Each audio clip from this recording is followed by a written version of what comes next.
Uma mega seca poderá atingir a Austrália em breve, e não se trata apenas de algumas estações secas. Estamos falando de 20 anos de pouca ou nenhuma chuva. Enquanto a Austrália pode estar enfrentando a seca mais longa e devastadora desde o início dos registros oficiais, o resto do mundo pode ter dificuldades para comprar pão, farinha ou cereais.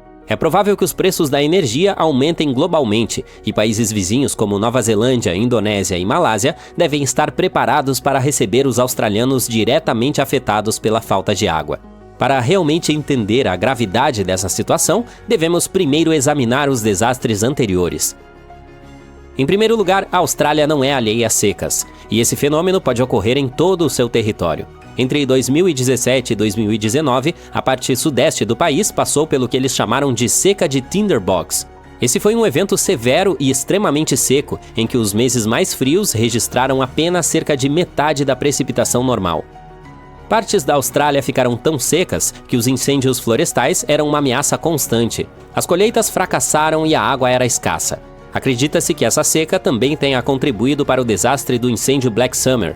No final de 2019, os incêndios florestais estavam ocorrendo em todo o país em uma escala nunca vista antes, e as pessoas os descreviam como rios de lava que desciam das copas das árvores. As perdas foram surpreendentes. Somente o setor de turismo sofreu um prejuízo de 2,8 bilhões de dólares, e mais de 7 mil empregos desapareceram como resultado desse período difícil. A seca de Tinderbox é um grande lembrete do que a Austrália poderá enfrentar no futuro. Por isso é tão importante entender o que aconteceu no passado para ter uma visão completa de uma possível mega seca de 20 anos. Mas há um problema. Embora secas sejam relativamente comuns na Austrália, os dados de precipitação disponíveis até hoje não são suficientes para os pesquisadores preverem o futuro. E nossos registros só remontam a cerca dos anos 1900. Assim, os especialistas decidiram estudar os anéis das árvores para descobrir os dados ambientais ausentes. Se você observar um toco de árvore, perceberá os anéis concêntricos em sua superfície. À medida que as árvores crescem, elas formam novos anéis, e a espessura desses anéis depende da quantidade de água que recebem. Durante uma mega seca, os anéis parecem mais finos porque as árvores não têm muita água. Infelizmente, esses registros naturais geralmente remontam a apenas algumas centenas de anos, e eles nos informam apenas sobre condições locais específicas, não sobre a situação de toda a Austrália. Por isso, os especialistas recorreram a modelos de computador para simular como o clima da Terra mudou entre os anos de 850 e 2000. Essa abordagem os ajudou a traçar um quadro de quando as secas poderiam ter ocorrido na Austrália e como prever o que poderia acontecer no futuro. Mas o que realmente os interessava era saber se o fator humano poderia estar piorando esse cenário ao longo dos anos e se, de alguma forma, estamos intensificando esses períodos de seca. Então, somos nós os culpados por essas secas? A resposta curta é que ainda não temos certeza. Por um lado, os períodos de seca na Austrália parecem durar mais do que antes das fábricas e máquinas se tornarem comuns. Por outro lado, elas não parecem estar ficando mais intensas ou acontecendo com mais frequência do que antes da era industrial. Isso significa que uma seca que dura 20 anos pode não estar diretamente ligada às atividades humanas. Na verdade, esse tipo de fenômeno é apenas uma parte normal de como as chuvas mudam na Austrália ao longo do tempo. Isso é respaldado por evidências de núcleos de gelo, que sugerem que uma seca de 39 anos atingiu o leste da Austrália há cerca de 800 anos.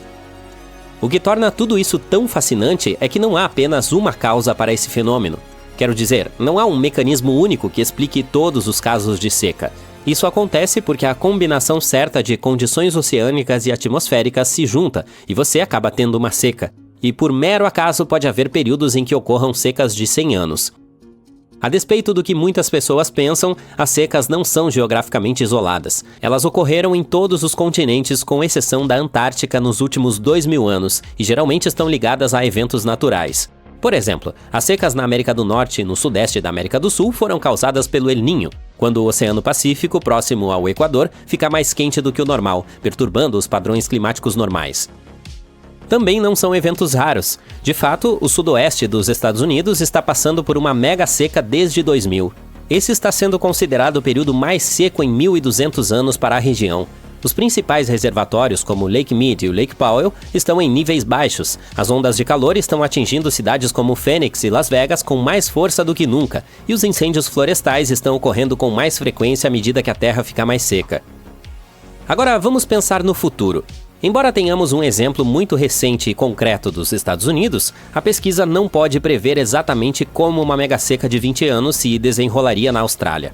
Normalmente esses eventos se manifestam principalmente na redução das chuvas e da queda de neve, mas na maioria das áreas, o aumento do risco de seca será causado por uma atmosfera mais quente e mais árida. Portanto, o solo provavelmente parecerá ressecado e rachado, os rios e lagos provavelmente encolherão, e o céu ficará incessantemente claro e azul, sem quase nenhuma nuvem à vista. Os agricultores podem ter dificuldades para cultivar, fazendo com que os preços dos alimentos aumentem em todo o mundo.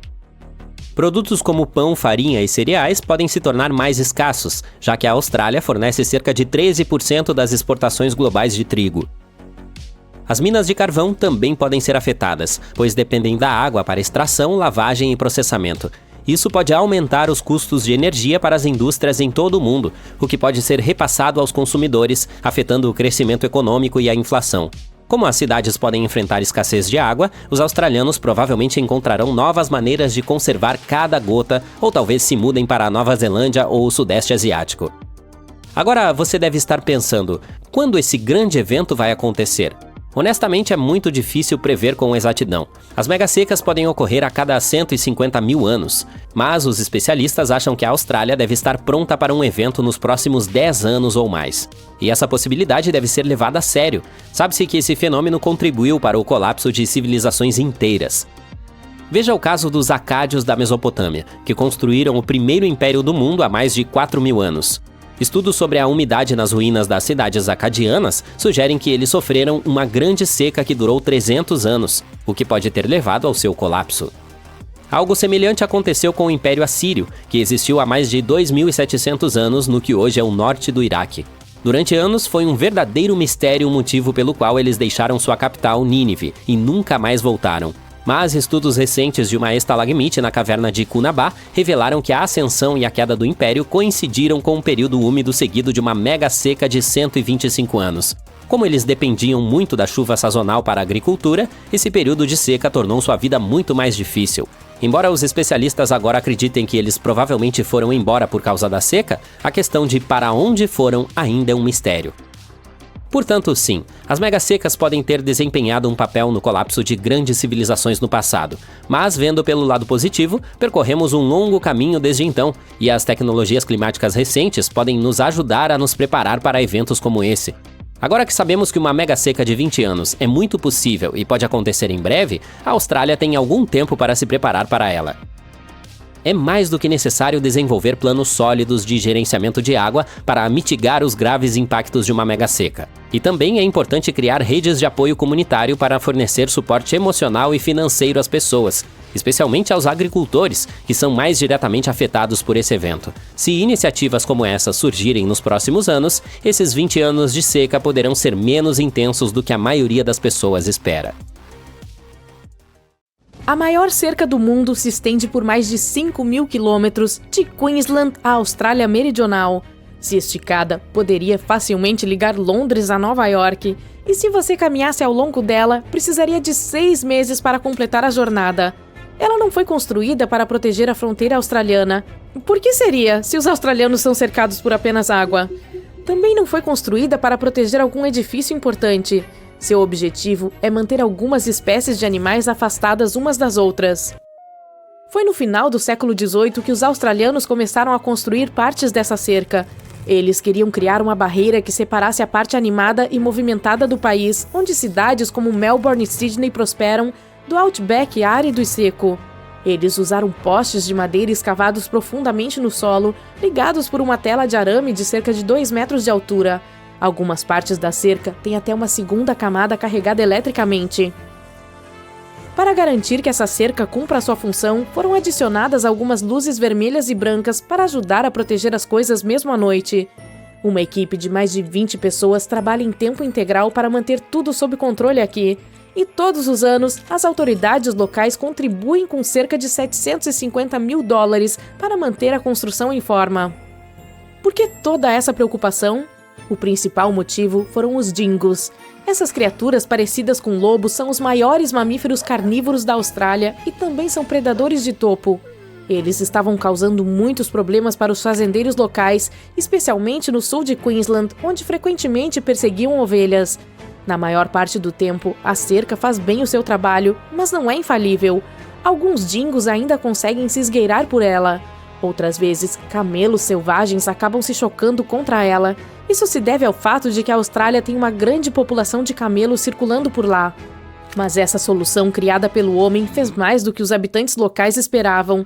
Eles achavam que haveria apenas menos dingos dentro da cerca. Mas menos dingos significa mais cangurus. E mais cangurus significa mais competição com as ovelhas por comida. Não são apenas as espécies maiores que estão sentindo o aperto. Os animais menores e a vegetação também passaram por mudanças. Com toda essa competição em um espaço menor, os habitantes locais notaram menos diversidade na vida vegetal e nos pequenos animais. O solo tornou-se menos nutritivo com o tempo, afetando o crescimento das plantas. Além disso, a cerca funciona como uma barreira para a migração de animais e a dispersão de sementes. Até mesmo as dunas de areia estão sentindo os efeitos, com menos cobertura de grama para manter as coisas unidas. Quando os cientistas observaram cangurus dos dois lados da cerca, notaram que os filhotes que estavam dentro eram mais leves e menores em média.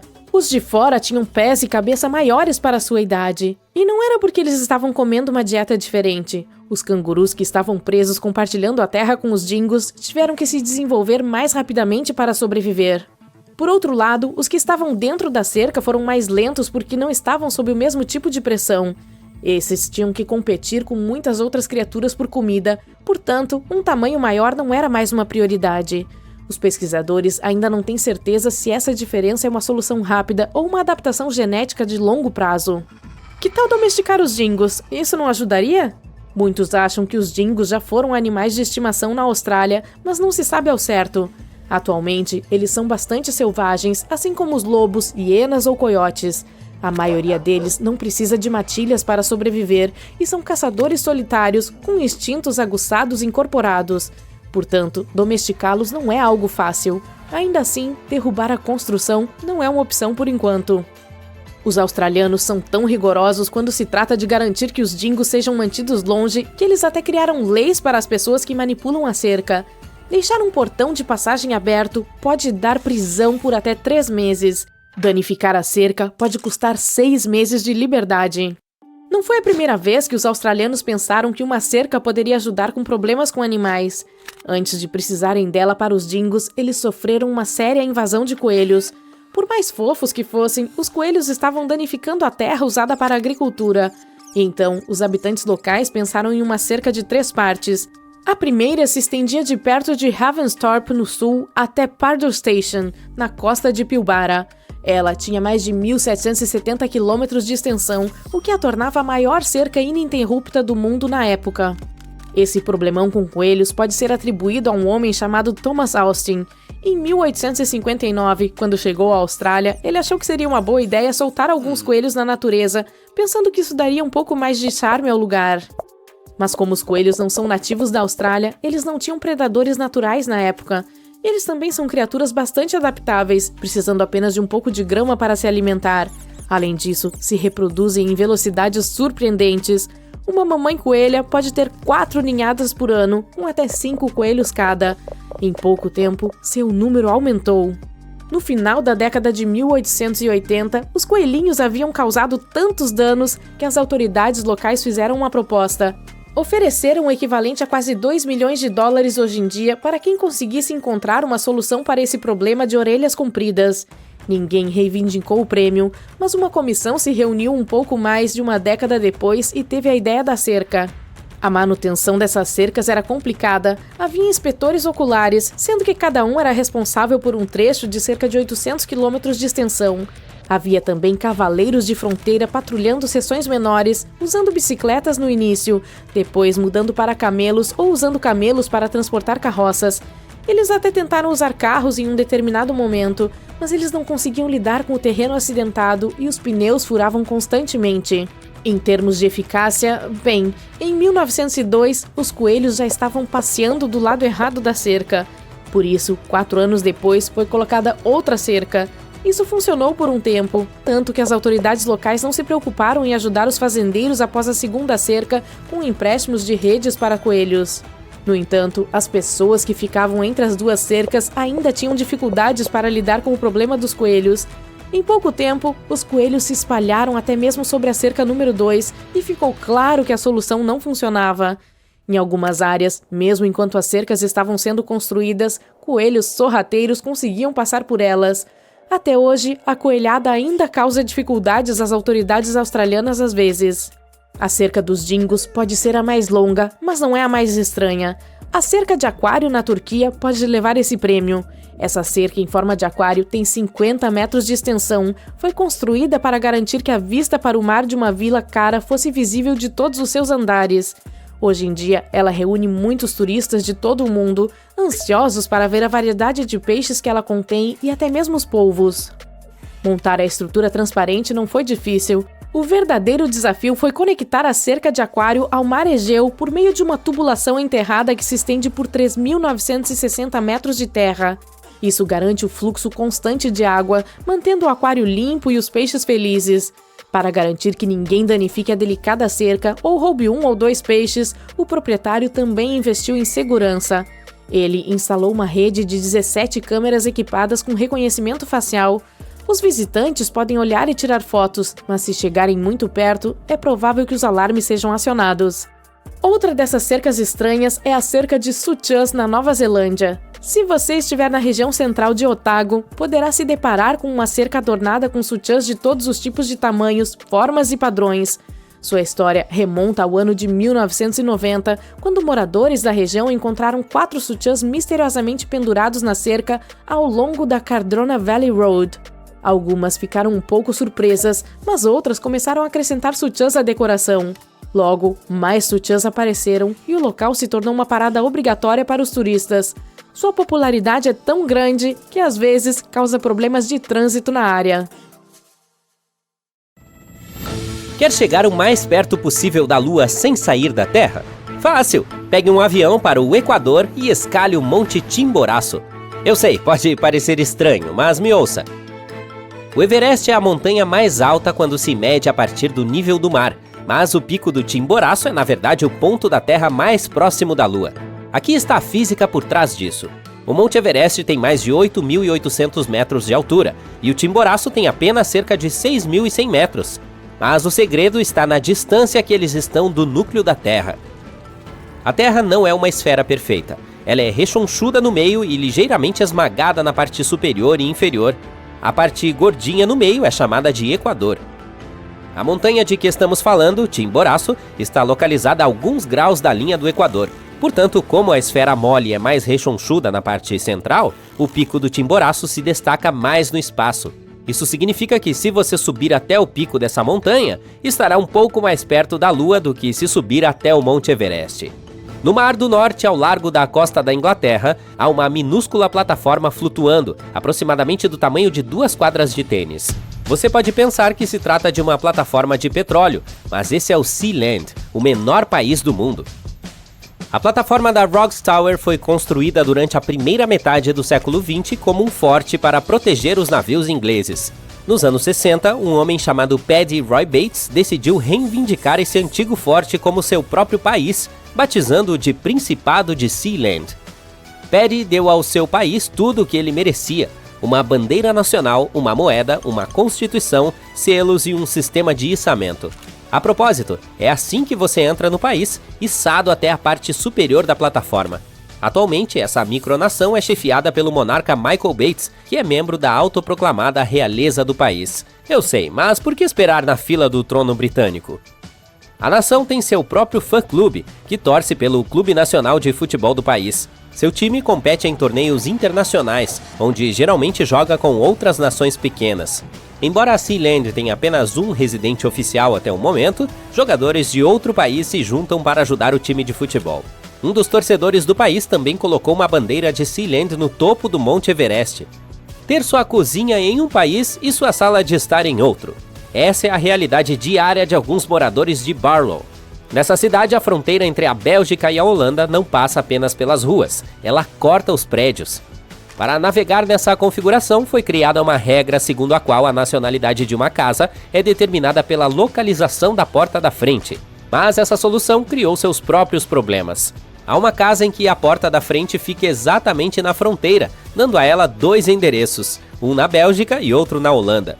Os proprietários dessa casa tiveram uma oportunidade única. Eles podiam escolher de que país gostariam de receber seus serviços públicos, como gás e água.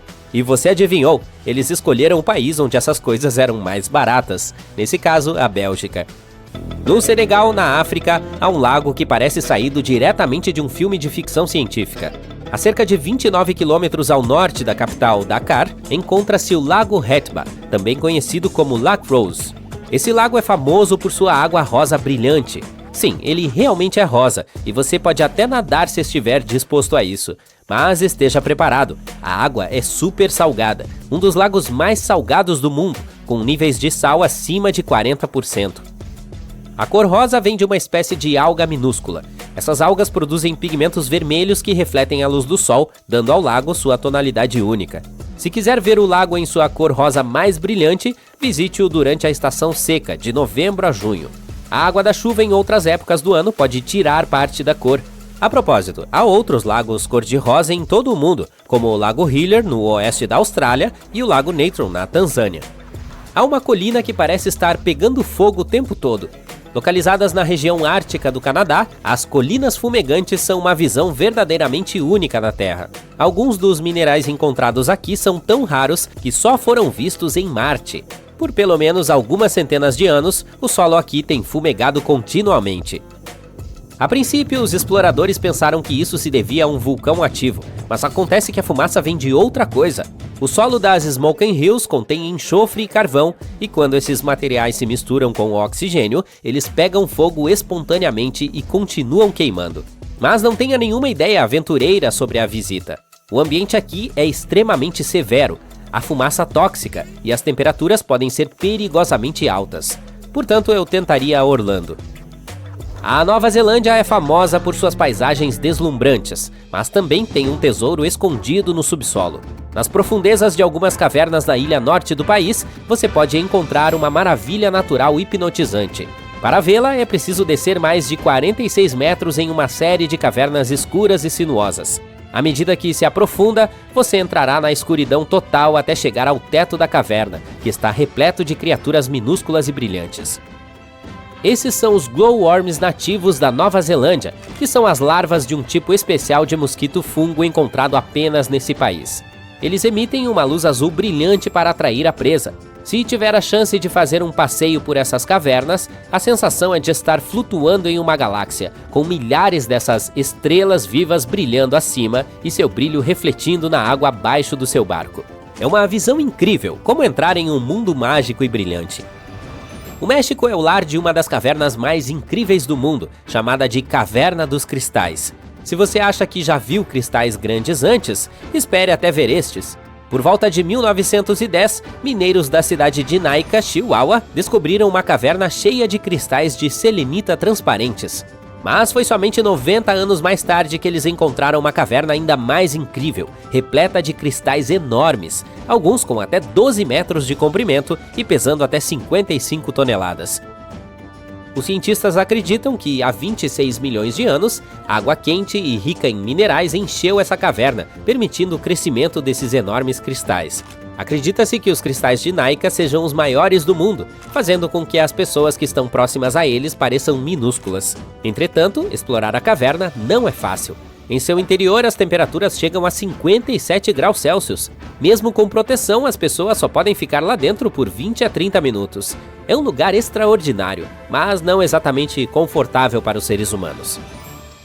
Mauritius é famosa por suas belas praias e águas azuis cristalinas, mas também tem uma ilusão de ótica impressionante em seu canto sudoeste, que parece uma cachoeira subaquática. Embora pareça que a água está fluindo para o oceano, o que você está vendo na verdade é um truque de luz do fundo do mar. A ilha fica em uma plataforma oceânica com apenas 152 metros de profundidade, mas logo após a borda ela desce até 4 quilômetros de profundidade. Essa queda cria a ilusão de uma cachoeira, pois as correntes empurram a areia e as partículas para a borda, fazendo com que pareça que a água está caindo em cascata.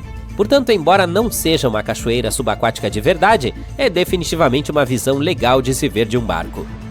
Este é um lugar que pode lhe dar calafrios ou deixá-lo maravilhado, dependendo de quando você o visitar. Perto da pequena cidade de Gryfino, na Polônia, há uma floresta de pinheiros com uma estranha reviravolta. Todos eles estão dobrados em suas bases. Durante o dia, essas árvores com suas curvas acentuadas de 90 graus parecem fascinantes e até um pouco extravagantes. Você pode até encontrar um lugar confortável para se sentar se estiver fazendo um piquenique. Mas se você visitar a Crooked Forest à noite, ela terá uma atmosfera totalmente diferente. Uma fina camada de neblina paira ao redor, fazendo com que a floresta pareça estranha e um pouco assustadora. Além disso, os cientistas ainda não sabem ao certo por que as árvores são curvadas dessa forma. E então, você prefere vê-la à luz do dia ou na misteriosa escuridão da noite? Uau! Quando se pensa na Noruega, as coisas que vêm à mente são o sol que nunca se põe no verão, a natureza inacreditável, o fato de ser um dos países mais felizes do mundo e até mesmo os ursos brancos que vagam livremente na natureza. Imagino que eles também sejam felizes. Já está planejando sua viagem para esse país dos sonhos? Bem, não se apresse, você terá que rever seu orçamento. O combustível lá é de 10 a 15% mais caro do que em outros países da Europa Ocidental. Uma refeição em um café custará pelo menos $30 por pessoa. Além disso, considere-se sortudo se conseguir encontrar um hotel a $100 por noite. Se você pesquisar no Google o país mais caro do mundo, verá esta lista. A Suíça, que é fantasticamente cara, os Estados Unidos, já estive lá, sei disso, Luxemburgo, que também não é uma surpresa, e de repente está lá a Noruega. Para que você saiba, uma família de 4 pessoas precisaria de mais de $4.000 por mês para viver no país, e isso nem inclui o aluguel. Especialistas dizem que a Noruega é cerca de 7% mais cara que os Estados Unidos. No entanto, é um país um pouco estranho. Normalmente, as nações mais ricas têm moedas nacionais mais fortes que o dólar americano. Veja os francos suíços, por exemplo, ou o dinar kuwaitiano, que é literalmente o carro-chefe quando se trata de moedas. Por exemplo, um dinar kuwaitiano pode lhe render $3,25 americanos. Agora, é aqui que vem o descompasso. A coroa norueguesa é considerada a moeda mais fraca do Ocidente. Por quê? No mundo selvagem das moedas globais, a coroa norueguesa costumava ser um jogador forte, conhecido por suas jogadas inteligentes. Mas, surpreendentemente, agora é a moeda mais fraca do Ocidente, tendo sofrido um grande golpe na última década. Ela teve uma forte queda em relação ao dólar americano e ao euro, causando preocupação para os bancos centrais e para os investidores de todo o mundo. A montanha-russa do preço do petróleo é um fator importante na luta da coroa, já que a Noruega depende muito das exportações de petróleo. Porém, mesmo com os preços do barril relativamente altos, ela continua historicamente fraca em relação às principais moedas. A fraca coroa norueguesa também está afetando as pessoas comuns, com o aumento dos preços de quase tudo devido ao grande volume de importações. A inflação está crescendo, o que leva ao aumento das taxas de juros pelo Norges Bank. Isso prejudica o mercado imobiliário e torna a vida mais cara para os cidadãos noruegueses. Portanto, um dos supostos motivos pelos quais o país é tão caro pode ser a moeda nacional fraca. O que mais a Noruega tem de especial? O clima, com certeza. Pode ser difícil imaginar um lugar gelado mergulhando em riquezas. É uma imagem que geralmente vemos nas mídias sociais com geotags Dubai, Arábia Saudita ou até mesmo Kuwait.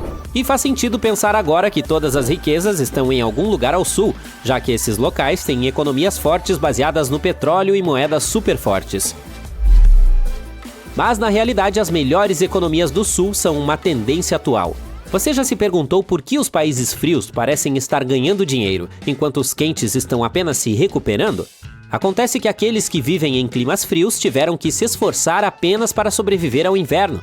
Pense em construir abrigos, estocar alimentos e manter o fogo aceso. Enquanto isso, aqueles que se aqueciam ao sol tinham um pouco mais de facilidade para caçar e procurar alimentos durante todo o ano. Essa teoria é verdadeira até mesmo na Terra lá embaixo. Sydney e Melbourne, as principais cidades no jogo da riqueza da Austrália, também são algumas das cidades mais frias, enquanto Darwin, a mais quente, está ficando para trás.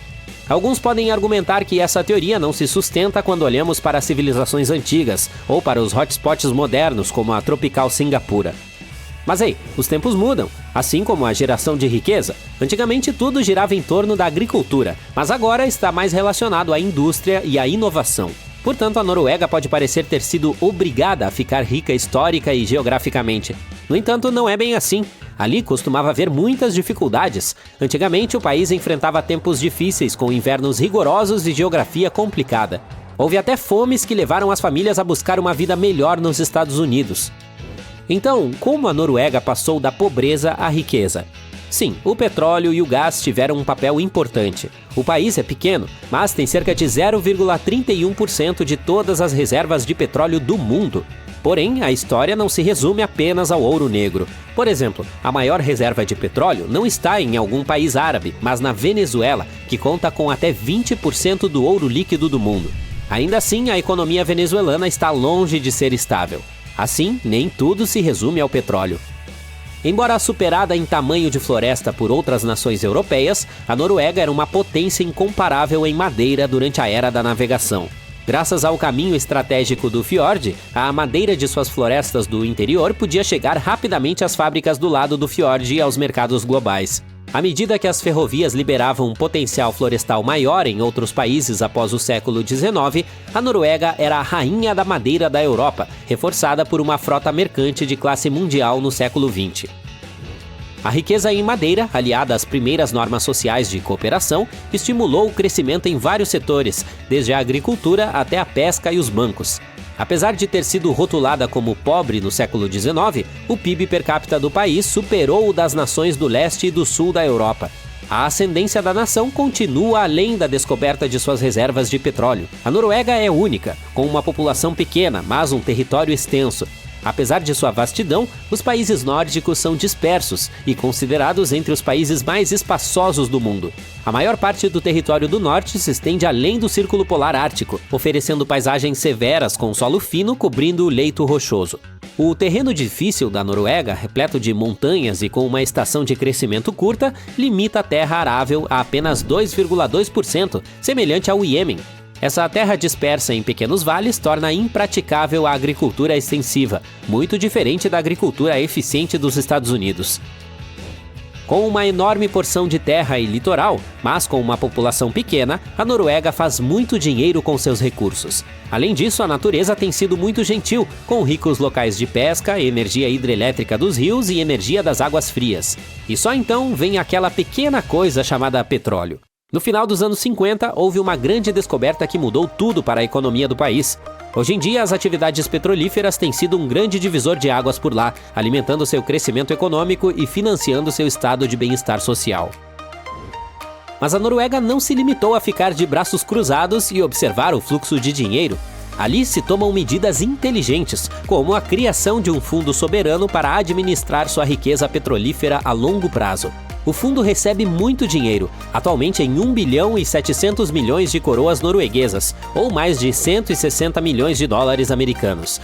O país usa os juros desse fundo para aumentar seu orçamento anual, garantindo assistência médica, educação e bem-estar de alto nível para seus cidadãos. E aqui está o ponto alto. A Noruega não está descansando sobre os louros. Eles estão investindo em tecnologias sustentáveis, como a energia eólica offshore, para garantir um futuro brilhante além do petróleo e do gás. A Noruega pode ser cara, mas não pode competir com o lugar de maior custo de vida do mundo para se viver, Mônaco. É quase 4 vezes mais caro do que a média global. Portanto, se você deseja conviver com os ricos e famosos, não procure mais em Mônaco. Com os preços dos imóveis subindo para uma média de mais de 50 mil dólares por metro quadrado em 2022, não é de se admirar que esse pequeno país seja um imã para os ricos. No entanto, há um lugar que é particularmente caro para turistas, e não estou falando de armadilhas para turistas. Nem Oslo, nem Mônaco conseguem superar os preços em... Tire um segundo para dar seu palpite. Pronto? Bem-vindo a Ashgabat, a capital do Turcomenistão. Uma jarra de leite custa incríveis 15 dólares americanos, enquanto um plano padrão de assinatura de internet sai por 186 dólares americanos por mês. Acalme-se, você não é pobre, é apenas um problema econômico. O motivo desses preços é simples. A taxa de câmbio da moeda nacional do Turcomenistão em relação ao dólar é fixa e nunca muda. Um dólar equivale a 3,5 manates, e tem sido assim desde 2015.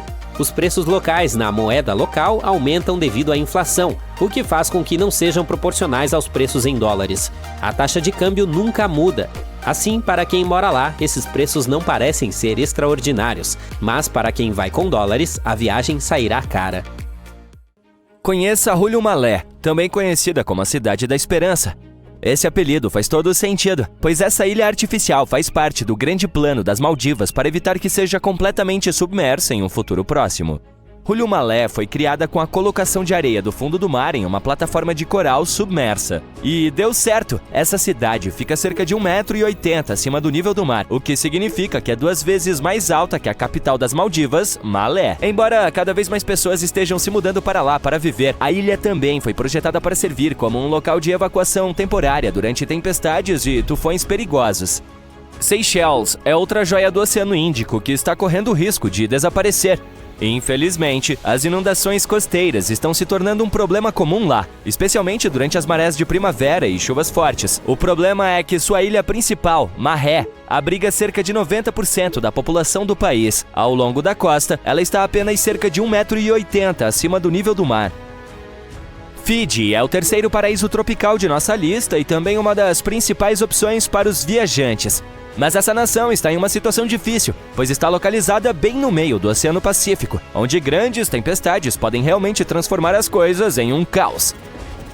Veja o caso do ciclone Winston, que atingiu Fiji em 2016 e acabou custando mais de $1 bilhão em prejuízos. Portanto, uma das medidas que estão sendo tomadas para a proteção é plantar manguezais ao longo da costa e preservar os que já existem. Essas árvores são fantásticas, pois ajudam a reduzir a velocidade do vento durante emergências de ciclones e também combatem a erosão ao reter sedimentos. O Egito também pode estar com problemas. Quero dizer, não é como se o país inteiro fosse ficar debaixo d'água e que só veremos as pontas das pirâmides em alguns anos. Mas as coisas podem realmente mudar por lá, pois as cidades costeiras estão enfrentando um sério risco. Veja Alexandria, por exemplo. 45% de sua população já vive abaixo do nível do mar. Se a cidade for inundada, não apenas todos terão que se mudar, mas o Egito, em geral, sofrerá um grande impacto em sua produção de peixes. Na Europa, uma das populações em maior risco é a da Holanda, onde cerca de metade das pessoas vivem em áreas abaixo do nível do mar. No futuro, planejar um gesto romântico com tulipas para sua namorada pode se tornar uma missão impossível. A Holanda é responsável por 2/3 da produção mundial dessa planta. Então, se os campos forem tomados pela água salgada, será o fim da linha para elas. Mas a boa notícia é que os holandeses têm séculos de experiência em lidar com a água. Portanto, saber como trabalhar com barreiras contra tempestades e muros marítimos pode evitar um cenário apocalíptico. Os riscos do aumento do nível do mar provavelmente não são maiores em nenhum outro lugar do que em Tuvalu. Essa cadeia de ilhas, localizada no meio do caminho entre a Austrália e o Havaí, pode ser o primeiro estado a se tornar inabitável. Sua terra deslumbrante está apenas cerca de 2,70 m acima do nível do mar. E só de olhar para ela no mapa, você pode ver como é estreita. De fato, a parte mais apertada, em Fongafale, tem apenas cerca de 19 metros de largura. Portanto, mesmo antes que as marés mais altas se tornem um problema real, as terras agrícolas limitadas do país podem ser inundadas por água salgada. As Filipinas são o próximo país de nossa lista. Esse arquipélago no sudeste da Ásia possui algumas das paisagens mais deslumbrantes, mas enfrenta o risco de inundações por 2 motivos. Primeiro, devido ao aumento do nível do mar. E segundo, pelo clima louco e imprevisível. Desde 1990, eventos como ciclones, terremotos e tsunamis custaram ao país mais de $20 bilhões. Você já ouviu falar de Vanuatu? Essa cadeia de ilhas, espalhadas entre a Austrália e Fiji, também pode ser inundada em breve. Vanuatu foi uma das primeiras nações do Pacífico a transferir uma comunidade inteira para um local mais seguro. Em 2005, os residentes que viviam em áreas costeiras de risco no norte da ilha de Tegua se mudaram para um local mais alto. A seguir, as Ilhas Marshall, localizadas no Pacífico Central. Estudos mostram que 40% dos edifícios da capital, Majuro, podem acabar debaixo d'água no futuro. Mas esse país ainda não está jogando a toalha.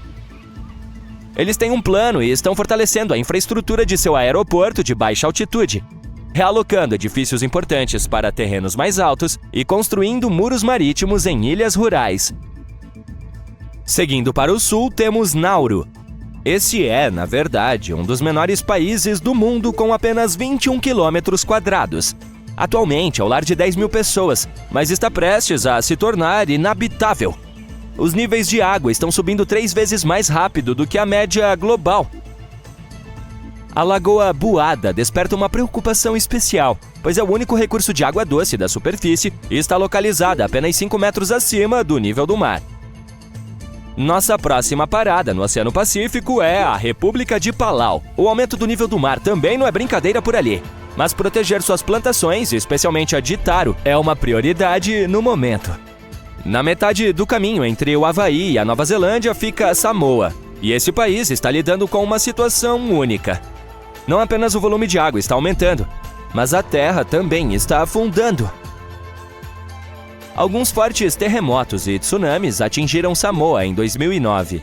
Assim, à medida que a crosta volta à sua posição original, a superfície terrestre total está, na verdade, diminuindo. Por causa disso, as moradias e a infraestrutura principal podem ser seriamente atingidas, especialmente porque todos os aeroportos ficam ao longo da costa. Vamos para Kiribati. Essa nação do Pacífico tem um grande problema com inundações frequentes porque a maior parte de sua população e infraestrutura fica perto da costa.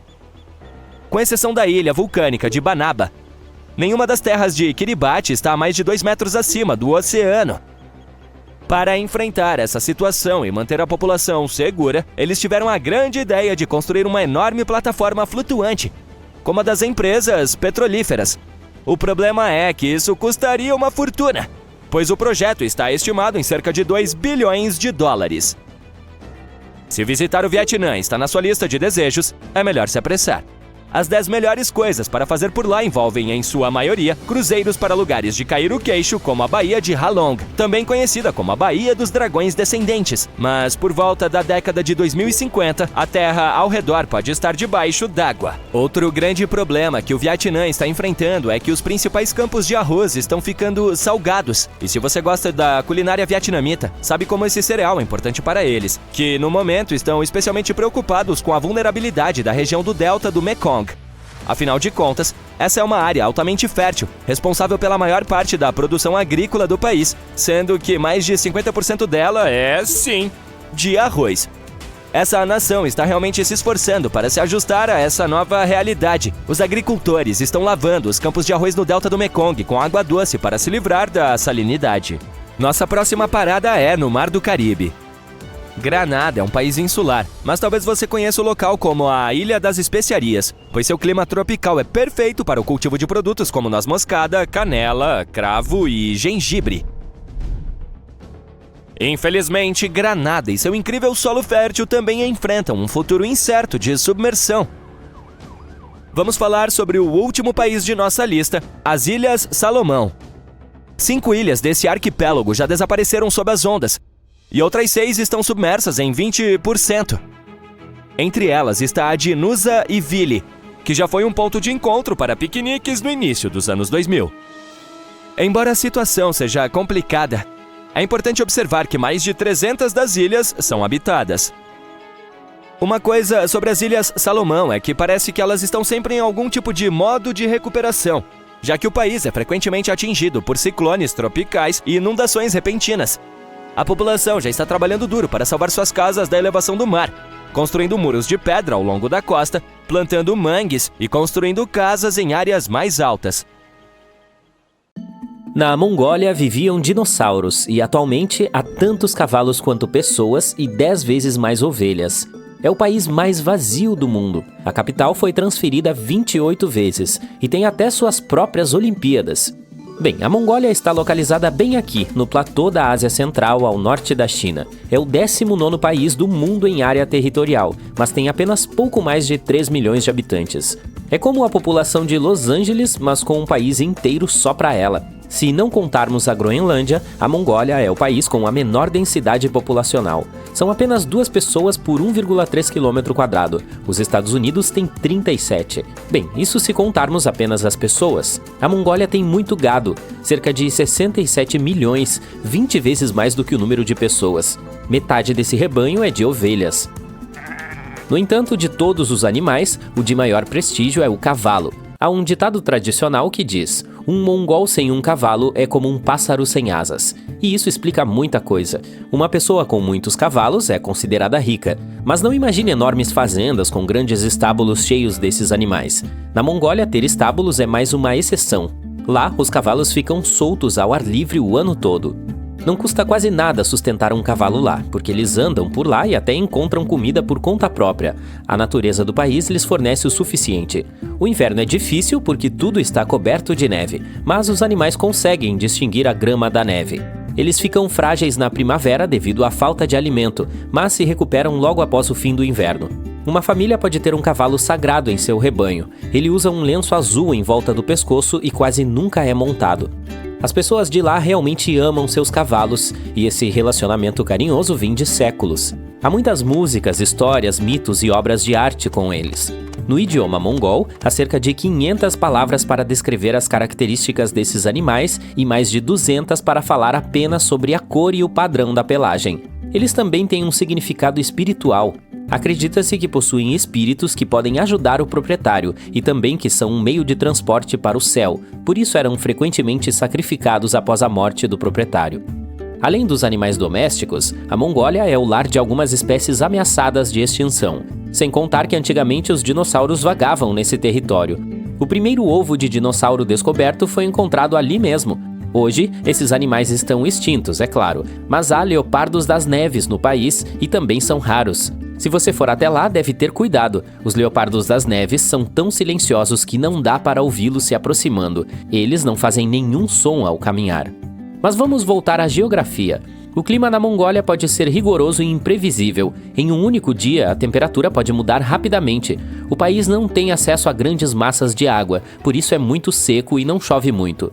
No sul, há uma parte de um dos desertos mais frios da Terra, o de Gobi.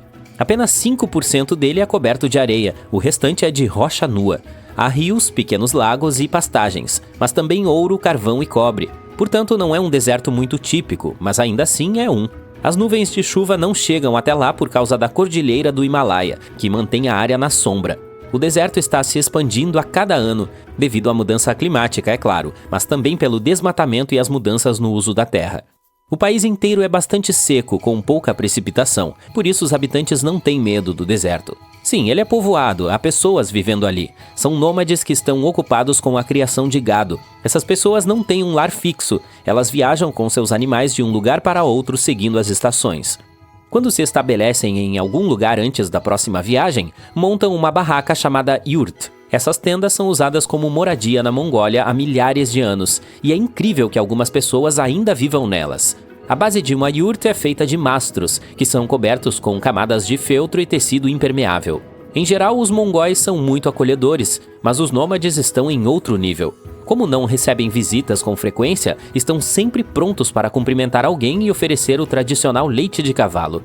Eles nem mesmo têm sinos na entrada de suas tendas, convidando os hóspedes a entrar. É claro que também há pessoas que vivem em cidades e vilarejos e têm casas fixas, e são a maioria cerca de 3/4 da população. A maior cidade é a capital, Ulaanbaatar. Quase metade da população do país está concentrada lá, apesar de ser a capital mais fria do mundo. A temperatura média anual é de 0 graus Celsius. A média em Washington, nos Estados Unidos, é de 16 graus e em Ottawa é de 7 graus. Quando Ulaanbaatar foi fundada, no século XVII, estava localizada a cerca de 290 quilômetros a sudoeste do local atual. Depois foi movida 28 vezes até que finalmente se estabeleceu onde está hoje. Por quê? Bem, naquela época a maioria da população era nômade, então a capital também era um assentamento móvel. Dependendo das estações do ano, dos pastos, dos suprimentos de água e de muitos outros fatores, ela se deslocava junto com seus habitantes. Agora a cidade é grande e está estabelecida, então talvez não seja movida novamente, mas quem sabe? Eu sei, ainda não contei a você sobre os Jogos Olímpicos da Mongólia. O evento é chamado de Naadam, um festival anual realizado no meio do verão, visto pela maioria dos mongóis. De uma forma ou de outra, existe há séculos. Localmente, o Naadam é chamado de os 3 Jogos dos Homens, e as pessoas competem em 3 modalidades que tradicionalmente são consideradas 3 habilidades masculinas. Então, quais são esses 3 jogos? A luta livre mongol, a corrida de cavalos e o tiro com arco. Originalmente eram apenas os homens que competiam, mas recentemente as mulheres começaram a participar do tiro com arco e da corrida de cavalos. A luta livre mongol é um estilo de luta popular que existe há milhares de anos. Suas representações podem ser vistas em muitas placas antigas encontradas na região. Atualmente é o esporte mais popular do país e a Mongólia também cedia muitos torneios internacionais. Portanto, é claro que há uma parte de luta livre no festival, e esse é o primeiro jogo. As regras são bem simples. Quem tocar o chão com qualquer coisa que não seja o pé, perde. Não há categorias de peso, limites de idade ou de tempo. Dura quanto for necessário para vencer. E ainda assim eles fazem isso com elegância. A cortesia na partida é importante. Por exemplo, se as roupas do oponente ficarem emaranhadas, o outro deve parar e ajudar a resolver o problema, mesmo que signifique perder uma boa oportunidade de vencer.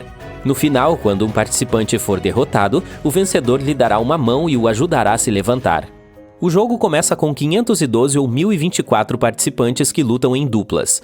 Todo perdedor é eliminado. A competição continua por 9 ou 10 rodadas, dependendo do número inicial de participantes até que haja um vencedor. Depois, há a corrida de cavalos. Esse é um evento de longa distância que atravessa o país entre 16 e 27 quilômetros, dependendo da idade do animal. Até 1000 deles de todo o país podem participar da competição. No tiro com arco, as pessoas competem em equipes de 10. Cada arqueiro usa roupas tradicionais e tem 4 flechas para atirar em uma parede de cilindros de tecido ou madeira. Quem acertar um deles na parede ganhará pontos, e a equipe que obtiver mais pontos vence. Vamos falar da minha turnê mundial. Estamos indo direto para a Europa. Vamos começar nossa viagem na Grécia, um lugar com milhares de anos de história. Mas nos dias atuais, ainda existem lá ruínas antigas que estão sendo cuidadosamente preservadas, e elas são um passeio interessante. O aeroporto de Atenas tem um museu com artefatos antigos, e aqui está como o antigo e o moderno coexistem lá. Essa é a vista da Acrópole, direto de uma rua comum. Um espartano percorrendo as ruas da Grécia. Um usuário do Reddit compartilhou uma foto de um edifício moderno construído sobre ruínas. Os visitantes podem ver as ruínas pelo vidro. A Grécia também é muito conhecida por seus gatos que perambulam pelas ruas em todos os lugares. Esse usuário avistou um gato que estava de guarda no Banco Nacional da Grécia. Hoje em dia, todos tentam reduzir o uso de plástico. Alguns usam canudos de papel e outros usam de vidro, mas esse café na Grécia teve a ideia de usar macarrão como canudo. Não sei se é meio esquisito ou genial. Outro usuário foi a um restaurante no norte da Macedônia e ficou perplexo quando serviram fatias de pizza sobre waffles. Vitória dupla, um lanche que vale por 2 e nenhum desperdício. Na Romênia, as máquinas de venda automática parecem ser algo de destaque. Esta, por exemplo, é uma máquina com presunto. E aqui está uma máquina melhor, ela vende caixas de ovos. Ovos mexidos, provavelmente. A Europa é um lugar onde o antigo e o novo coexistem, e essa combinação é hipnotizante. Vou te mostrar. Esse usuário do Reddit compartilhou uma foto de uma quadra de basquete moderna exprimida entre paredes de 700 anos de idade na Croácia. E aqui está uma foto de dentro de uma marcearia. Olha essas colunas antigas. Problemas modernos exigem soluções modernas. Esses semáforos iluminam o chão para que as pessoas que estão olhando para seus telefones percebam quando a cor muda. A Itália é uma obra de arte com milhares de anos de história. Tem um monte de coisas para te mostrar. Algumas ruínas datam de milhares de anos atrás e muitas são preservadas. Um usuário do Reddit compartilhou uma foto de um lobby de um hotel que tem um piso de vidro para que as ruínas ficassem visíveis. E esses são os corrimãos de um Airbnb. Até mesmo a sinalização de rua é uma obra de arte na Itália. Veja esta aqui. Outro usuário do Reddit compartilhou ainda mais coisas, mostrando uma foto de um supermercado que está localizado em um antigo teatro em Veneza. Outro usuário adicionou mais uma foto daquele supermercado. Já que estamos falando de supermercados, aparentemente os animais de estimação são permitidos lá. Há até mesmo carrinhos especiais para carregá-los. As cidades têm séculos de existência e há algumas ruas estreitas, portanto os veículos do correio têm que se ajustar para caber nelas. Aqui está um deles. Algumas cidades têm canais ou estão localizadas em ilhas, por isso os barcos são importantes. Este é um barco na ilha de Murano. A Europa está repleta de países. A cidade de Basileia, na Suíça, está localizada bem na fronteira com a França e a Alemanha. Portanto, o aeroporto tem 3 saídas. Você pode sair a pé para a França, Alemanha ou Suíça. Vamos para a Alemanha, então. Olha, há um semáforo com uma garota andando de camelo. As razões são um mistério para mim, porque os camelos não são realmente uma coisa alemã, mas é fofo. Aqui está outro semáforo único, com Karl Marx, um famoso filósofo alemão. De volta às máquinas de venda automática desconcertantes. Na Alemanha, você pode encontrar máquinas com salsichas. Hamburgo é a maior cidade portuária da Alemanha. Há um rio que a conecta ao Mar do Norte. Não é à toa que existe um McDonald's até num barco. Veja o design dessa água mineral que está sendo vendida nos Alpes suíços. Um usuário do Reddit trouxe uma lembrança da França. São canetas em forma de baguete. Olhe para essa casa estreita na Espanha. Fico me perguntando como será por dentro, mas infelizmente o usuário do Reddit só mostrou como ela é por fora. Em Portugal, as torres de telefonia celular são disfarçadas de árvores. E esse é um ônibus que pode andar nas estradas e depois se transformar em um barco. Um usuário do Reddit viu portas em Londres que têm maçanetas no centro. Parece super esquisito, mas pelo jeito a maçaneta não gira e existe apenas para puxar a porta fechada. E a parte de metal com a fechadura tem uma pequena maçaneta na parte inferior. A Europa é um lugar histórico. Essa caixa de correio tem a marca de um rei que governou há mais de um século.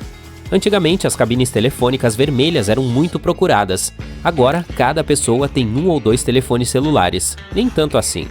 Portanto, as cabines estão sendo usadas de maneiras diferentes. Esta, por exemplo, é uma loja de consertos de smartphones. Luxemburgo é um país pequeno, mas rico, espremido entre a França, a Alemanha e a Bélgica. E eles têm máquinas de venda automática de baguetes. Vamos para o norte, primeiro para a Holanda. Os fazendeiros colocam uma placa com um QR Code por meio do qual as pessoas podem pagar para colher flores. E aqui está uma instalação estranha que um cara do Reddit viu. Na Dinamarca, em Aarhus, cidade fundada pelos vikings no século VIII, é possível encontrar semáforos com os vikings. Algumas latas de lixo no metrô sueco têm um espaço separado para latas. As pessoas em situação de rua podem pegá-las e trocá-las por dinheiro. Há uma estátua gigante de um alce prateado na Noruega.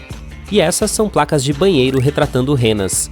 Aparentemente, o povo finlandês é tão educado quanto o canadense. No ônibus, eles têm um botão para agradecer ao motorista. Um usuário do Reddit percebeu uma estampa de guaxinim em um assento de ônibus. Todos nós conhecemos os cavalos de balanço. A maioria de vocês provavelmente teve um quando era criança. Bem, os pequenos finlandeses brincam com alces de balanço. Muitas pessoas vão à Islândia na esperança de ver a aurora boreal. Um cara do Reddit mostrou sua experiência em um hotel que tinha no telefone um botão especial para acordar os hóspedes quando as luzes aparecessem no céu. Os lituanos às vezes colocam carros policiais falsos nas laterais da estrada para combater o excesso de velocidade. A Europa tem sido governada por reis e rainhas durante séculos. Ainda hoje, muitos países, como Reino Unido, Holanda, Espanha, Dinamarca, Bélgica e outros, têm monarcas. Portanto, não é de admirar que existam centenas de castelos espalhados pela Europa. A Polônia não tem nenhum monarca hoje em dia, mas ainda tem 500 castelos. Aqui está uma placa alertando para os fantasmas por ali. Em Wrocław, todos os marcos têm uma maquete para que as pessoas com deficiência visual possam tocá-los e conhecê-los. Há também uma estátua de Darth Vader em uma cidade polonesa.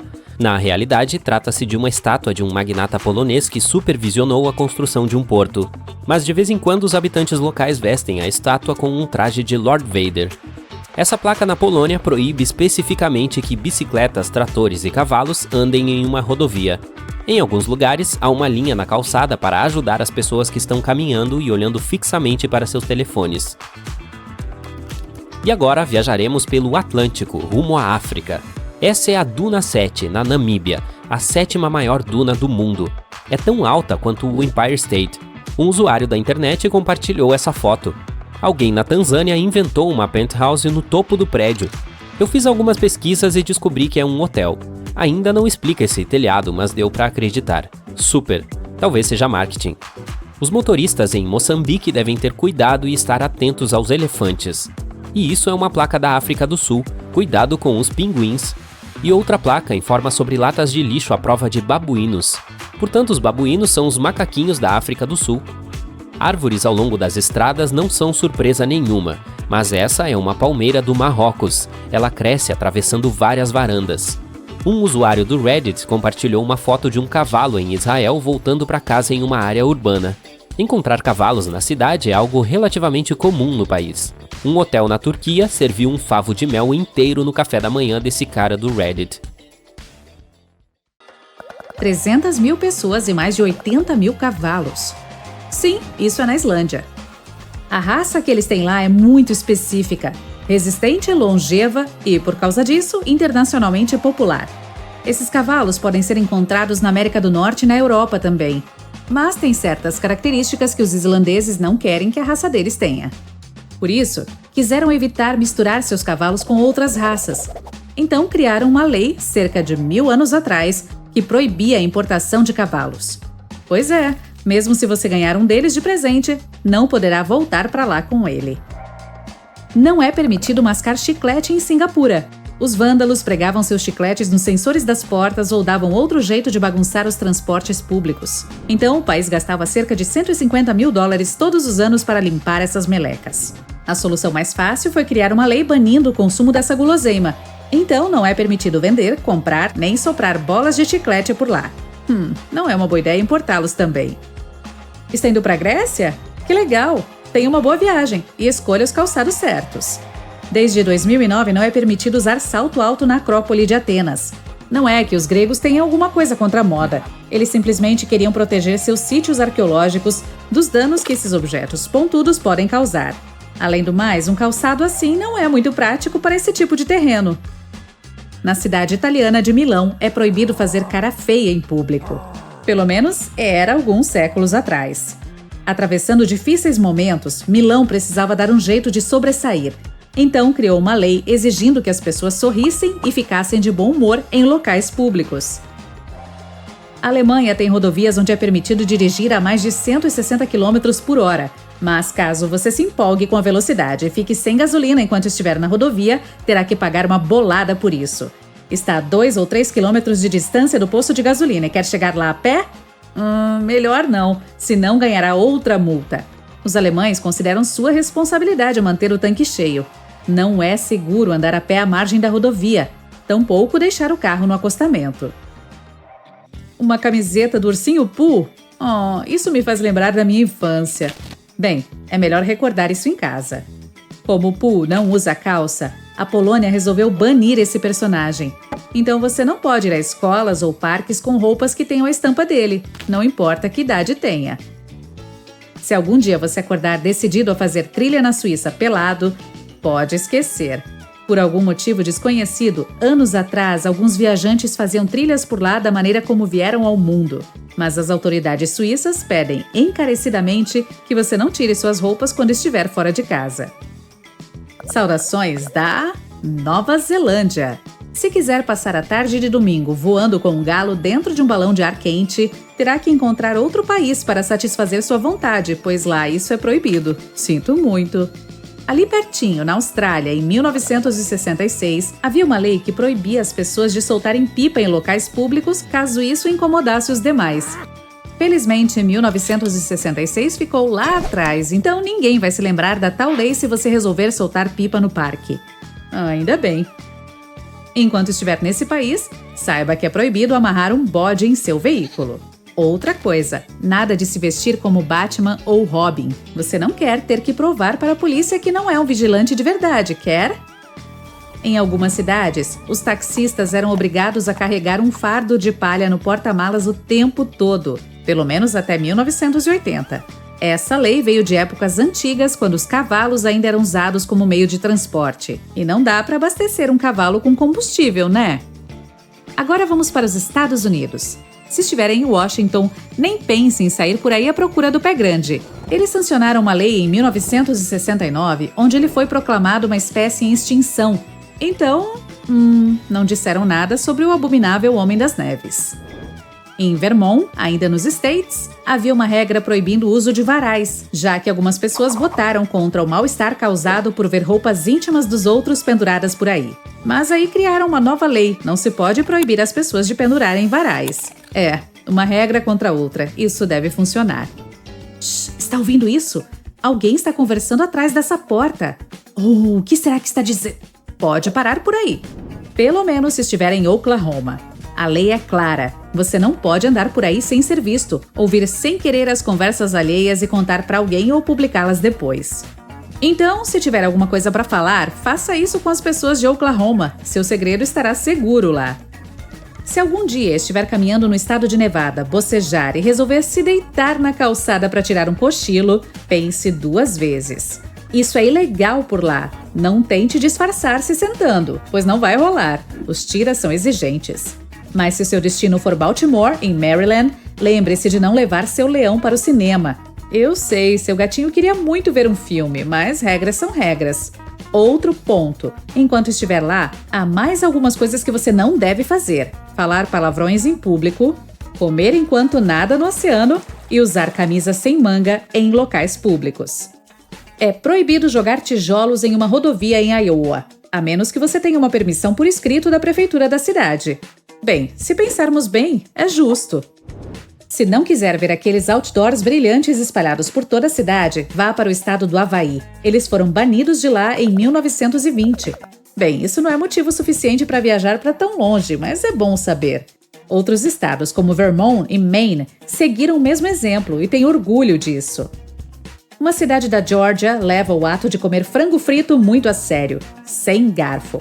Você tem que devorá-lo com as mãos mesmo. Na verdade, em 2009, uma mulher que estava celebrando seu aniversário de 91 anos em um restaurante estava comendo frango com um garfo quando a polícia chegou e lhe deu voz de prisão. A senhora foi liberada mais tarde, mas tome cuidado quando for comer frango na Geórgia, meu amigo. E por falar nisso, sabe por que o frango atravessou a rua? Sei lá, mas o que sei é que essas piadas certamente não foram inventadas na Geórgia, pois lá os frangos são proibidos de fazer isso. Você acha divertida a serpentina em aerossol? Uma cidade no Alabama não concorda com isso, pois diz um firme proibido para possuir, usar, armazenar, vender, fabricar ou dar a alguém qualquer tipo de espuma em spray, serpentinas de festa ou substâncias parecidas. Credo! Também, quando estiver lá, não dirija com os olhos vendados. Isso foi sancionado em forma de lei, o que significa que eles levam a frase "mantenha os olhos na pista" muito a sério. Ok, basta. Chega de dormir dentro da banheira, burro. Isso é algo que as pessoas do Arizona precisam dizer para não infringir a lei. Nas décadas de 1920, os moradores de lá viram um burro de um fazendeiro dentro de uma banheira sendo levado por uma enchente. A inundação foi causada por uma barragem que se rompeu e a banheira estava jogada no quintal do fazendeiro. Um burro resolveu tirar um cochilo dentro dela. Você sabe, dia cansativo, um calor danado e aquela preguicinha após almoço. Não deu para evitar. Depois de conseguir salvar o animal da banheira navegante, a cidade resolveu proibir os burros de dormir dentro de banheiras. Você sabe, só por precaução. Em Connecticut, um picles precisa quicar para ser considerado um picles. Na década de 1940, 2 homens foram até presos por venderem picles que não eram legítimos, só porque não quicavam. Agora a pergunta é, como exatamente um picles deve quicar? E temos mais uma curiosidade para quando você estiver em Connecticut. É ilegal atravessar a rua plantando bananeira. Caramba, essa é a lei mais difícil de não infringir. Sua melhor amiga está fazendo aniversário nessa semana? O que você pode dar de presente para ela? Que tal um vale spa? Ingressos para Disney? Um jantar em um restaurante sofisticado? Um rato? Bom, infelizmente um rato está fora de cogitação se você estiver em Montana. Bem, é preciso respeitar as leis. Mas se estiver na Flórida, os ratos são um presente totalmente viável. Pelo menos é melhor que alguns animais maiores, pois enquanto estiver lá, você precisa pagar taxas de estacionamento para eles. Camelos, elefantes, cavalos e o resto da turminha animal, sinto muito, gente. Temos que respeitar as leis. Imagine o seguinte: centenas de milhares de trabalhadores criam 2 ilhas artificiais no oceano. Então, eles constroem um grande aeroporto lá. Cerca de 30 milhões de passageiros por ano o utilizarão no futuro. Os engenheiros enfrentam muitos problemas durante o processo de construção, mas conseguem resolvê-los. O custo inicial do aeroporto é de cerca de 8 bilhões de dólares. Com o passar do tempo, o custo aumenta para 20 bilhões de dólares. Ele está na lista dos 30 aeroportos mais movimentados de toda a Ásia. Todos estão felizes, comemorando o sucesso da construção. E então, começa a afundar. 20 bilhões de dólares estão lentamente descendo para o fundo do oceano. Claro, ninguém permitirá que esse dinheiro vá embora. Os engenheiros começam então a desenvolver um plano para salvar o aeroporto. Mas vamos voltar ao início e descobrir como tudo começou. Tudo teve início em 1964, perto da cidade japonesa de Osaka. Naquele ano, o primeiro avião pousou no território do novo aeroporto internacional de Itami. O voo foi um sucesso. Todos ficaram felizes, mas havia um problema. O aeroporto ficava próximo a prédios residenciais e o primeiro avião estava passando pelas janelas dos moradores. Claro, o barulho das turbinas incomodava as pessoas, e então elas reclamaram. As pessoas participaram de protestos em massa e entraram com centenas de processos exigindo o fechamento do aeroporto ou o pagamento de indenizações. Enquanto isso, o número de voos aumentava a cada dia. O descontentamento dos moradores também aumentava e o tribunal atendeu parcialmente às suas demandas. Alguns receberam indenizações monetárias por danos morais e outros conseguiram uma casa nova em uma área diferente.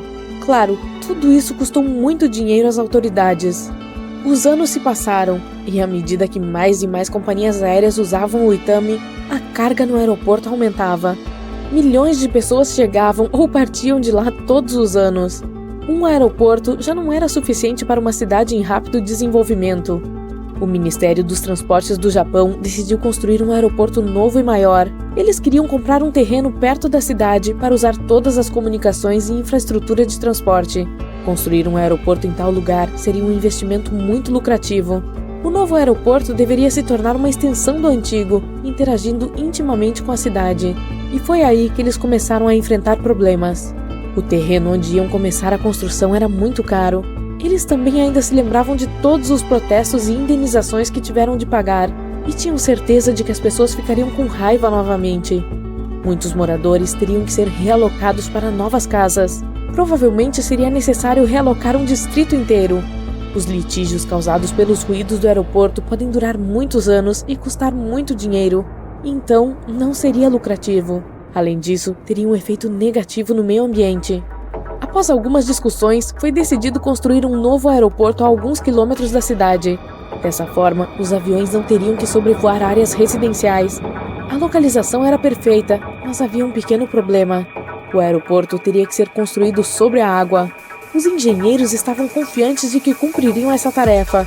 Assim, em 1987, teve início a construção do Aeroporto Internacional de Kansai. No entanto, primeiro eles precisavam de uma ilha artificial. Uma só não era suficiente de acordo com o projeto, então decidiram criar duas. Eles descobriram que a construção seria mais barata dessa forma do que se começasse em algum lugar perto de Osaka. Em primeiro lugar, os topógrafos, juntamente com engenheiros e outros especialistas, realizaram um estudo aprofundado do fundo do mar. Era preciso encontrar o lugar perfeito para construir uma base sólida para a futura ilha. Em seguida, eles construíram paredes para proteger o canteiro de obras das ondas. Foram instalados 48 mil blocos de concreto e entulho. Células de aço pesando centenas de toneladas foram construídas em torno das paredes. Essas barragens deveriam evitar que a ilha fosse destruída pela água durante todas as fases de construção. Era preciso se certificar de que a ilha não seria destruída por ondas enquanto a estivessem construindo, então era necessário um escudo de proteção. O preço desse escudo foi de cerca de 150 milhões de dólares. Depois disso, um trabalho complexo de solidificação do solo e bombeamento de toda a água começou. Os construtores colocaram centenas de milhares de toneladas de areia no fundo do mar argiloso. Uma espessa camada adicional de solo foi criada como base, mas todo esse solo era molhado. Era como uma esponja que mudava de forma e podia desabar e puxar o aeroporto consigo. É por isso que os engenheiros instalaram mais de 2 milhões de tubos verticais no solo e despejaram areia dentro de cada tubo. Às vezes, na construção de outras ilhas artificiais, os tubos são preenchidos com tecido. Tudo isso é necessário para absorver a umidade. O sistema funciona segundo o princípio de drenagem vertical. Em seguida, os trabalhadores retiraram os canos. Os ralos permaneceram dentro do solo. O próximo passo foi adicionar um pouco de solo extra sobre a camada de areia. Os construtores retiraram esse solo do terreno montanhoso da Baía de Osaka e transportaram-no em barcaças de cidades e países vizinhos. Eles colocaram todo esse solo na camada compactada, então a massa da nova camada simplesmente empurrou todo o líquido para a areia menos densa. Lá, a umidade só poderia se mover horizontalmente devido à forte pressão de cima. Então, o líquido foi para os drenos verticais, subiu e evaporou. Quanto mais umidade saía, mais compactado o solo se tornava, ficando mais forte e menos sujeito a deformações. A colocação do novo solo ocorreu em etapas. Era importante fazer uma pausa para que cada um dos níveis pudesse se fortalecer e descer. Assim, camada por camada, os construtores o finalizaram. Em seguida, travaram 900 colunas no solo e as apoiaram em macacos hidráulicos para formar uma base sólida. Isso permitiria ajustar as colunas caso o solo começasse a afundar. Finalizadas as 2 ilhas artificiais, foi iniciada a construção do aeroporto. A construção em grande escala terminou em 1994. No mesmo ano, o aeroporto foi inaugurado. O prédio ficava bem acima do oceano. Foi então que começou a afundar muito lentamente, mas estava tudo bem. De acordo com análises de solo de laboratório e cálculos de engenheiros, levaria cerca de 50 anos para o solo afundar até cerca de 4 metros acima do nível do mar. Essa altura é o nível mínimo necessário para o aeroporto operar em segurança. A barragem poderia se romper e a água inundaria o aeroporto se ele chegasse a menos de 4 metros acima do nível do mar. Ou seja, em 50 anos, o aeroporto se tornaria um local inseguro. Seria tempo suficiente para os engenheiros encontrarem uma solução para esse problema, mas as coisas ficaram perigosas muito antes disso. Em algumas partes, o nível do mar atingiu o limiar de cerca de 4 metros 6 anos após a abertura do aeroporto. Os engenheiros ficaram alarmados durante a construção em 1990, quando a primeira ilha baixou 8 metros em vez dos esperados 6. A diferença era enorme para uma construção tão grande. É como se você comprasse uma casa de 2 andares, mas em vez disso, ela tivesse apenas um. Ninguém poderia imaginar que os cálculos seriam tão diferentes na realidade. Para remediar a situação, escavaram as partes que afundam do aeroporto e inseriram placas de ferro diretamente sobre os macacos hidráulicos. Foi possível ajustar esses macacos, então os engenheiros elevaram as colunas do aeroporto até a altura necessária. O problema foi resolvido, mas foi uma solução permanente?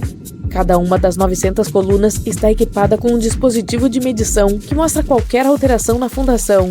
Os engenheiros acreditam que terão que reconstruir as configurações dos macacos a cada 2 anos. Agora é impossível prever com precisão a velocidade com que o aeroporto afundará. A situação é complicada porque os prédios estão baixando de forma desigual. Alguns cientistas acreditam que a segunda ilha atingirá a marca de 4 metros em 2023. Talvez isso aconteça mais rápido, mas também pode demorar mais. No momento, uma coisa é certa: Kansai afundou cerca de 12 metros desde 1994. Os engenheiros não param de fortalecer o prédio e a barragem protetora. Por causa de constantes reparos e modificações, o custo do aeroporto não para de aumentar. Na época da inauguração, havia custado 8 bilhões de dólares. Em 2008, o preço do Kansai ultrapassou 20 bilhões de dólares. Apesar disso, o aeroporto cumpre perfeitamente sua função, conecta Osaka com o resto do mundo. Mais de 26 milhões de passageiros usam seus terminais quase todos os anos. Isso o torna um dos aeroportos mais movimentados do Japão. Reduzir a carga não resolveria o problema de afundamento. A pressão é exercida pelo solo preenchido, não pelo equipamento. É 2010. Você está nas águas japonesas do Oceano Pacífico, a cerca de 1.200 quilômetros ao sul de Tóquio e muito perto da ilha de Iwo Jima. O céu está claro, quase não há ondas. Um estrondo baixo e pesado vem de algum lugar nas profundezas do mar. Isso assusta todas as gaivotas que saem voando. E então, tudo fica quieto, muito quieto. Parece que mesmo as ondas de luz não se atrevem a fazer barulho. De repente, uma pequena bolha sobe à superfície da água. Então, milhares de bolhas de ar começam a subir uma após a outra. A água começa a ferver e aquecer. Sua temperatura agora é tão alta que é possível cozinhar ovos ou macarrão nela. A área de fervura fica do tamanho de um estádio. Uma grande quantidade de vapor é liberada no ar. Você pode ver o contorno de algum objeto enorme através da água fervente. Então, tudo para. A água esfria. A quantidade de bolhas diminui e a superfície do oceano fica calma novamente. Naquele ano, um vulcão subaquático entrou em erupção naquele local específico. Felizmente, não trouxe consequências graves. Em agosto de 2021, a erupção se repetiu, mas dessa vez não se limitou à água borbulhante. A guarda costeira japonesa relatou forte atividade vulcânica na região. Vapor quente e gases saíram da água e se elevaram no ar a uma altura de cerca de 15 quilômetros, ou igual a 2 vezes a altura do Monte Everest. O enorme vulcão desperto começou a subir lentamente para a superfície. Se você sobrevoar este lugar de helicóptero, verá cada vez mais terra saindo da água. Este não é apenas um vulcão, é uma ilha inteira em forma de ferradura, e isso é só o começo. Sismólogos dizem que esta ilha é a ponta de um enorme vulcão. Ele enche o céu de fumaça e cinzas. A temperatura do ar está aumentando. Os cientistas continuam monitorando a situação. Eles acreditam que o vulcão pode sair completamente da água. Ninguém sabe quais as consequências que isso pode ter. Essa não é a primeira ilha que apareceu nas águas japonesas. Vulcões subaquáticos entraram em erupção várias vezes no século passado. Um dos casos mais surpreendentes ocorreu em 2013. Naquele ano, um pequeno pedaço de terreno se formou ao lado da ilha já existente. O vulcão subaquático que emergiu da água começou a crescer lentamente. Em algum momento, ele se conectou à ilha. Após 2 anos, a área dessa ilha aumentou 12 vezes em relação ao tamanho original.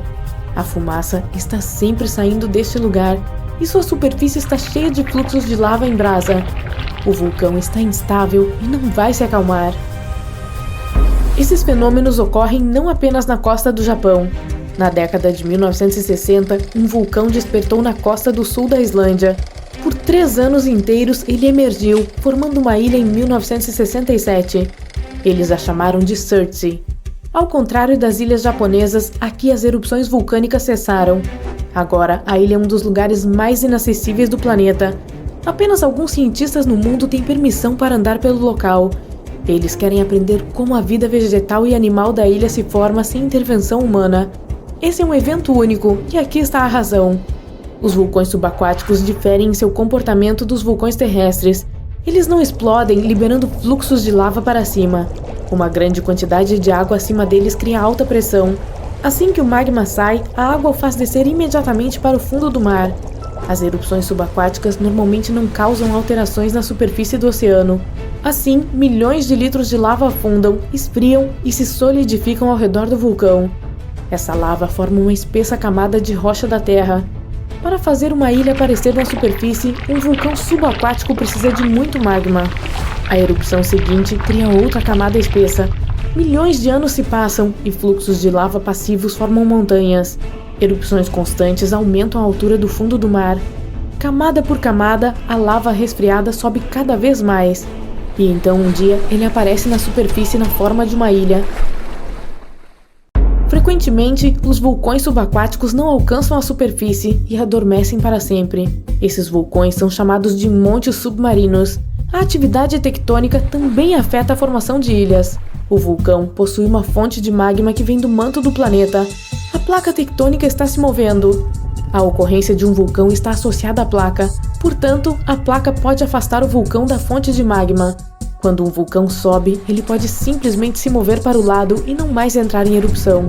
Vistas de fora, as ilhas vulcânicas parecem um apocalipse. Lava espirrando em diferentes direções, fumaça e cinzas enchendo o céu. Mas na verdade, os vulcões não têm a ver com destruição, mas com a criação de uma nova vida. A lava é qualquer metal quente, mas a lava natural que flui dos vulcões é chamada de magma. Quando aparece na superfície do solo, vários gases e ácidos evaporam instantaneamente e o magma se transforma em lava, mas no subsolo é magma. Esses metais derretidos contêm oligoelementos de quase todas as substâncias químicas existentes na natureza. Eles enriquecem a terra para onde estão fluindo. As cinzas também contêm muitos elementos diferentes. A lava endurece, as cinzas assentam e isso cria condições favoráveis para o surgimento de um rico ecossistema. Pode levar milhões de anos para se desenvolver. As bactérias mais simples aparecem. Elas se alimentam de elementos químicos provenientes do vulcão. Quando você tem condições favoráveis para bactérias, obtém condições favoráveis para formas de vida maiores. Os pássaros que voam também ajudam a desenvolver um novo ecossistema. Eles constroem ninhos na ilha, trazem sementes de árvores e plantam esporos dos continentes e de outras ilhas. Tudo isso enriquece a vida no vulcão. Vulcões são lugares isolados, então espécies únicas de animais, insetos e bactérias podem aparecer apenas lá, sem serem encontradas em nenhum outro lugar no planeta. No entanto, se o vulcão acordar, ele também pode destruir o ecossistema. A ilha inteira pode ficar coberta de cinzas e simplesmente perder toda a vegetação. Mas então, no chão queimado, a vida pode aparecer novamente. Centenas de ilhas em todo o mundo surgiram devido a erupções de vulcões subaquáticos. Havaí, Indonésia e Islândia as têm em seu território. Imagine que as pessoas se instalaram em uma ilha vulcânica semelhante e construíram uma cidade. E um dia, o vulcão acordou. Uma vez aconteceu a cerca de 320 quilômetros ao sul de Tóquio. As pessoas construíram uma bela cidade bem na cratera de um vulcão ativo na ilha de Aogashima. Em maio de 1785, a catástrofe começou. O dia estava ensolarado e ninguém poderia imaginar que uma tragédia se aproximava. Em algum momento, milhares de pássaros alçaram voo, se afastando da ilha. Então, o chão começou a tremer. Um som pesado e grave veio das profundezas da cidade. Rios de fumaça saíam da cratera de um vulcão verde. O vulcão estava jogando terra, pedras grandes e vários detritos no céu. O desastre durou várias semanas. Desde então, mais de 200 anos se passaram e o vulcão nunca mais acordou. A cidade foi reconstruída após o desastre. Agora, esse lugar é tão bom que as pessoas não querem ir embora, apesar do risco de uma nova erupção. Mais e mais residentes vêm para a ilha. Existem muitas fontes termais e as águas ao redor da ilha são ricas em peixes, mas o vulcão pode acordar a qualquer momento. Felizmente, os serviços meteorológicos e sismológicos monitoram a situação. Um lago também pode se formar dentro do vulcão, mas você não deve nadar nele. Na Indonésia, na ilha de Java, há um vulcão com uma cratera cheia de água turquesa. O magma do vulcão é formado por muitos metais derretidos e compostos químicos, e o lago contém todas essas substâncias. O vulcão emite gases de dióxido de enxofre que se combinam com o lago metálico. Isso confere à água uma forte acidez e sua cor turquesa. O vapor que sai do lago é ácido. Quando combinado com o ar, ele se inflama. Isso é visível à noite. Os acúmulos de enxofre explodem e iluminam tudo ao redor.